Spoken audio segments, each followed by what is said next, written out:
Welcome back mga ka-TV. Ang video na tatalakayin natin ngayon ay ang chapter 71 ng Omniscient Reader's Viewpoint, at kung bago ka lang sa channel ko ay huwag mahiyang mag-like, subscribe o follow at i-click ang notification bell para ma-notify ka sa susunod na video. Paalala, ang video na tatalakayin natin ngayon ay maaaring mag-iba mula sa ilalabas na anime. Hindi ko inaangkin ang mga drawing o anumang materyales na ipapakita. Ang layunin ko ay magpakita ng suporta at magbigay ng impormasyon tungkol dito. Ang lahat ng kredito ay nananatili sa mga orihinal na may-ari. Maraming salamat! Isang malakas na kulog ang umalingaw-ngaw sa kalangitan habang nagsimulang bumuhos ang ulan. Kasabay nito, isang maliwanag na sinag ng liwanag ang umangat mula sa Absolute Throne at tumagos sa himpapawid, habang umiikot dito ang makakapal na ulap ng ulan bilang hudyat ng pagsisimula ng ikalimang senaryo, ang Great Hall. Sa gitna ng malakas na ulan, tinanong ng Intermediate Dokaebi si Kim Dokja matapos nitong sabihin na hindi niya tatanggapin ang trono. Iginiit ng Dokaebi na ang pag-upo sa Absolute Throne ay magbibigay sa kanya ng napakalaking kapangyarihan, mas maraming barya, at kakayahang iligtas ang Seoldom sa darating na pagsubok. Nagulat ang mga tao sa Gwanghwamun at sumigaw sila. Pinipilit si Dokja na itigil ang kanyang katangahan at tanggapin ang trono. Patuloy siyang tinukso ng Dokaebi sa pagsasabing ang simpleng pag-upo rito ay magpapalakas sa kanyang salaysay o narrative at magtataas sa antas ng kanyang sponsoring constellation. Kasabay nito, sunod-sunod na nag-alok ang iba't ibang constellation na maging sponsor niya at binigyan pa siya ng maraming barya. Sa kabila ng lahat ng alok at pangako, nanatiling matatag si Dokja sapagkat alam niya ang lihim na hindi binabanggit ng Dokaebi, na kapag ginamit niya ang Absolute Throne, hindi na niya kailanman mararating ang tunay na wakas ng mga senaryo. Ang katotohanan ito ay natuklasan lamang ni Yoo Jong-hyuk matapos ang kanyang ika-14 na regression. Nang tanungin siya ng isang galit na lalaki kung bakit ayaw niyang maging hari, ibinalik ni Dokja ang tanong at sinabi kung bakit ba gustong-gusto ng lahat na magkaroon ng hari. Ipinaalala niya sa mga tao na hindi naman sila kailanman namuhay sa isang kaharian at tinanong kung bakit handa silang isuko ang kanilang kalayaan. Tahasan niyang sinabi na wala siyang balak mamuno sa mga taong handang ipagpalit ang kanilang prinsipyo kapalit ng kaligtasan, at lalo na siyang tumangging maging kasangkapan ng mga makasariling constellation.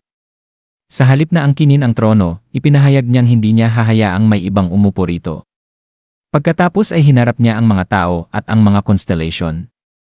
At kinondena ang walang katapusang siklo kung saan ginagamit ang mga incarnation bilang libangan at kasangkapan ng mas makapangyarihang nilalang. Hinamon niya ang mga constellation at tinanong kung hanggang kailan nila ituturing na laruan ang sangkatauhan. Hindi na nakapagpigil ang Intermediate Dokaebi at agad nitong inilabas ang bagong sub-senaryo na tinawag na Forced Succession, kung saan inutusan ang lahat ng incarnation na dakpin si Kim Dokja at pilitin siyang maupo sa Absolute Throne sa loob ng 30 minuto kapalit ng gantimpalang 6,000 coins. Dahil sa tukso ng malaking gantimpala, maraming tao ang nagpasyang sumugod kay Dokja. Gayunpaman, may ilan pa ring piniling panindigan ang tama. Unang humarang si Jung Hee-won at matapang na nagsabing walang makakalapit kay Dokja hanggat hindi siya nalalampasan. Sinundan siya ni Yoo Sang-ah, Lee Gil-yaung, Jung Min-seob at Lee Sung-kook. Laking gulat ni Dokja nang sumama rin sa kanila sina King of Beauty Min Jae-won at Maitreya Kim Cha Sang-kyung na umaming na antig sila sa kanyang mga sinabi. Bagamat kakaunti lamang sila, matatag silang humarap sa napakaraming tao. Habang pinipigilan ng kanyang mga kasama ang mga umaatake, isiniwalat ni Dokja ang tunay niyang plano, ang sirain mismo ang Absolute Throne. Hinugot niya ang maalamat na 4-yin demonic beheading sword at ginamit ang espesyal nitong kakayahan na Echo of the Stars upang tawagin ang mga constellation ng Big Dipper. Isa-isang lumitaw ang unang 6 na bituin, Dubhe, Merak, Fekda, Megrez, Alyoth at Mizar. Ang sabay-sabay na pakikipag-ugnayan sa 6 na constellation ay nagdulot ng matinding pasanin sa kanyang katawan. Dumugo ang kanyang ilong at mga tainga habang halos hindi nakayanin ng kanyang isipan ang napakalaking kapangyarihang dumadaloy rito. Kahit paulit-ulit siyang binabalaan ng mga constellation sa panganib na kanyang hinaharap, hindi siya umatras. Upang matawag ang ika-7 bituin na si Alkaid, isinakripisyo niya ang 2 napakahalagang S-grade relic, ang 3-ring loop at ang Ganpyeong-i, gamit ang kapangyarihan ng Dragon Jar upang maibalik ang huling paggamit ng Ganpyeong-i.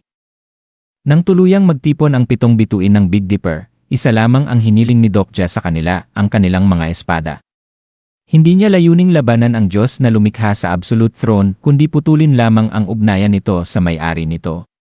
Binalaan siya ng mga constellation na maaaring ikamatay niya ang gagawin, ngunit buong tapang niya itong tinanggap.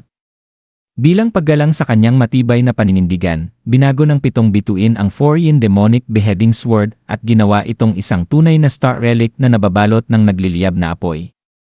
Hawak ang bagong sandata, paulit-ulit niyang tinaga ang absolute throne. Sa bawat paghampas ay unti-unting napuputol ang koneksyon nito sa misteryosong may-ari.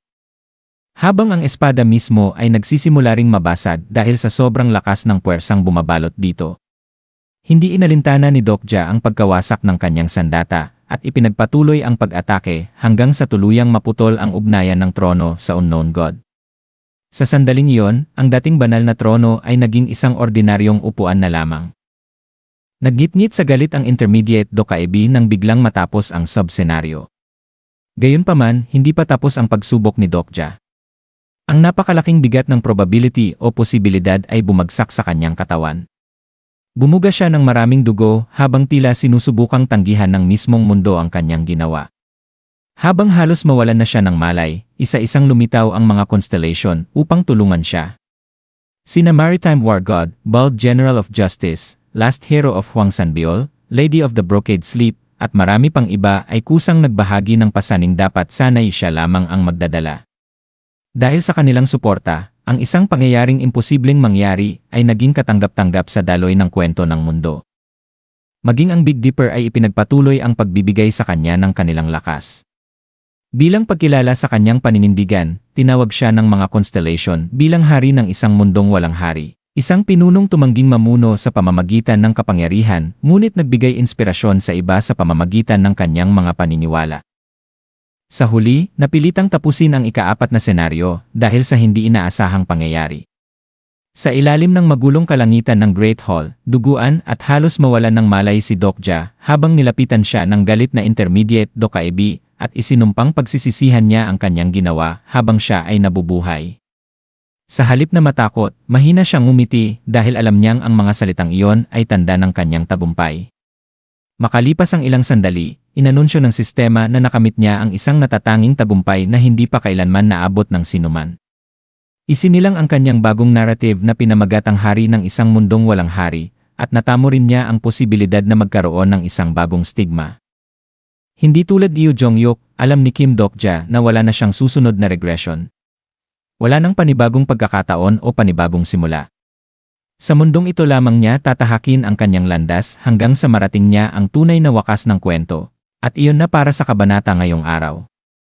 Talagang nagiging mas interesante na ang mga pangyayari, at siguradong magiging sobrang intense ang susunod na episode. Kung fan ka ng series na ito o ng iba pang anime tulad ng Solo Leveling, Omniscient Reader's Viewpoint, o The Beginning After the End, naglagay ako ng ilang anime figures at merchandise sa description. Makikita mo roon ang mga character figures, collectibles, at anime-themed items kung gusto mong suportahan ang channel o bumuo ng sarili mong anime setup. Maraming salamat sa panonood at magkita-kita tayo sa susunod.